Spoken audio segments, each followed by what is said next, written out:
प्राचीन काल में एक धनी व्यक्ति था जिसके पास सभी प्रकार की धन दौलत शोहरत थी। लेकिन दुर्भाग्य यह था कि उस व्यक्ति की कोई संतान न थी। इस बात का दुख उसे हमेशा सताता था। लेकिन वह और उसकी पत्नी दोनों शिव के भक्त थे। दोनों ही भगवान शिव की आराधना में सोमवार को व्रत रखने लगे। उस राजकुमारी का दूल्हा एक आंख से काना था। यह बात दूल्हे के परिवार वालों के राज परिवार से छिपा के रखी थी। उन्हें इस बात का डर था कि यह बात अगर राजा को पता चल गई तो यह शादी नहीं होगी।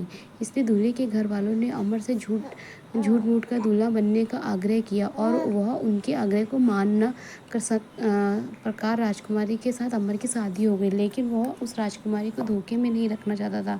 इसलिए उसने राजकुमारी की चुनरी में इस घटनाक्रम की पूरी सच्चाई लिख दी।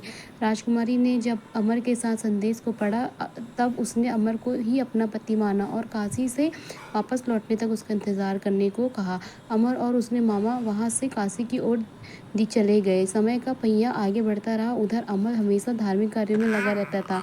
जब अमर ठीक 12 साल का हुआ तब वह शिव मंदिर में भोले बाबा को बेल पत्तियां चढ़ा रहा था। उसी समय वहाँ यमराज उसके प्राण लेने पधार गए। लेकिन इससे पहले भगवान शिव ने अमर की भक्ति से प्रसन्न होकर उसे दीर्घायु का वरदान दे दिया था। परिणाम स्वरूप यमराज को खाली हाथ लौटना पड़ा।